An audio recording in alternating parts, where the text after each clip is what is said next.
Welcome to Season 2 of Players Only, your backstage pass behind the scenes of today's PC and video game industry. I'm Scott Steinberg, and we're kicking things off with a simple question. What the hell's happening to the way we play?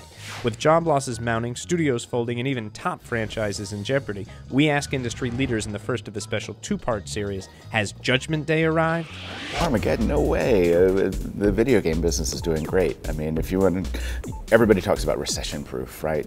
When you're upset, pissed off about your stock prices, you go see a movie, and video games are doing pretty well. I think you're seeing a little bit of a move to budget titles, but I don't think we're seeing less money. It's kind of funny. The games are great, and demand for the games is great. So I think that what's wrong with the business is that I think these companies lost their way for the last several years. The industry does a horrible job when it transitioned. When we went from the 5th to the 6th generation, we had trouble. When we went from the 6th to the 7th generation, that being the PS3, Wii, 360, we even had even more trouble. The big problem with the video game business right now is that people or video game companies grossly underestimated just how much money it was going to cost to produce next generation video game titles. Publishers were too big. They were chasing too many things at the same time. They were spending money on either old concepts that no longer work or on new concepts that have not yet been proven. Case in point, I remember vividly hearing EA talk about how the China opportunity would be $1 billion for EA within 4 years, and that was in 2004. And we've already passed 4 years, and there's no prayer they did $1 billion in China. So what do you think they spent to chase that? The game industry is not recession-proof, despite what you'll hear from some of the publishing executives. But I think one of the reasons why we'll probably be in better shape than parallel businesses because we have different price points for entry. If you're not able to afford a $60 brand new game, you could go buy a used game, you could play a rental game, you could play an ad-supported game. So I don't think video games are going away. I just think we're in a time where people are much more sensitive about where their cash flow is going. The video game industry, like all industries, is going to face some economic challenges in the coming 18 months to 2 years. But they have an enviable position among the entertainment industries in that you have a group of people who've invested in something, a game system or a computer, that would be useless without spending on new games. Unfortunately, people are blaming the games industry for the failure of some of these publishers. And it's not the industry at all. Now, it does have an impact on development budgets, but the guys who kind of know what they're doing, Ubisoft, probably Activision, who haven't chased different kinds of businesses, seem to be doing pretty well.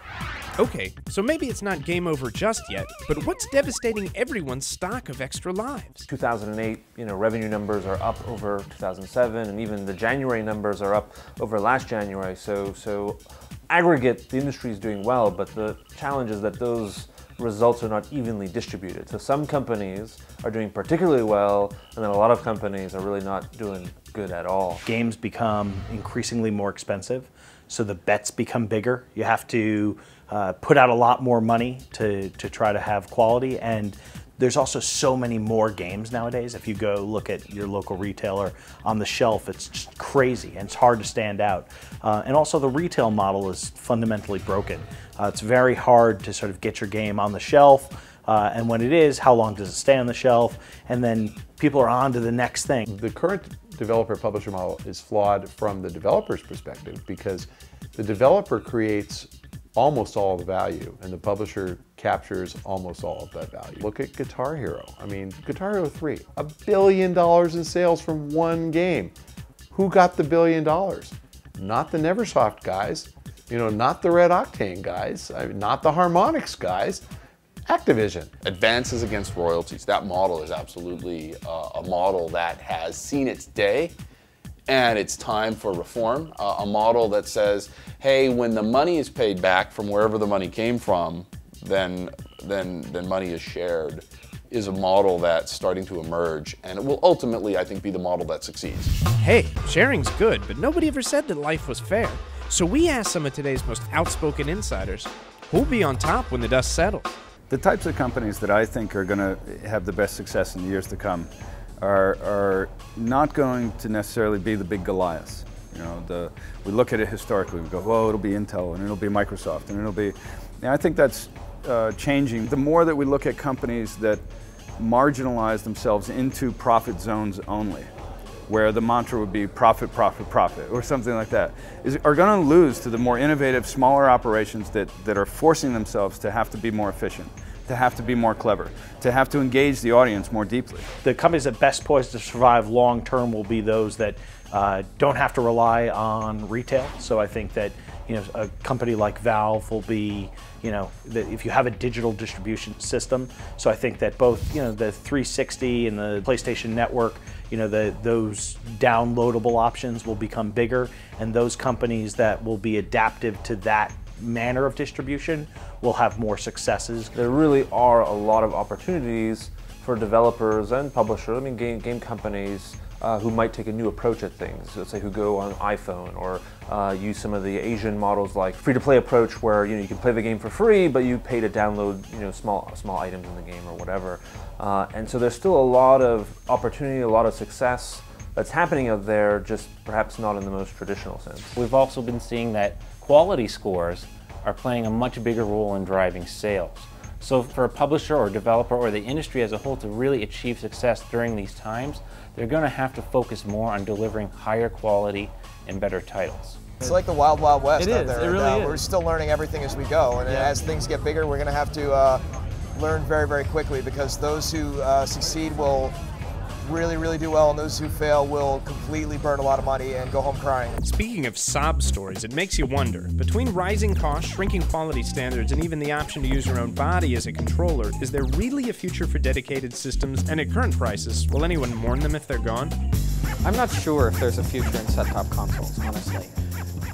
They're kind of at a crossroads themselves. First, they're converging with cable boxes. And so, as soon as you start getting to the point where you see Flash running as a default interface on cable boxes, which we're not very far away from seeing, as soon as you see on-demand video gaming coming through computers, which are also digital media centers, it seems like everything is kind of combining. An interesting question about the future of home consoles versus downloadable or streamed games has come up because of OnLive and because of Dave Perry's new venture. I think that they'll help broaden the base because it'll make it much easier for people to become involved in gaming or to try things out at a much lower price point. The devices will be more ubiquitous. And consoles definitely have a reason to sit up and be concerned. They're not going away, in their entirety, but they're morphing. Maybe they're getting smaller.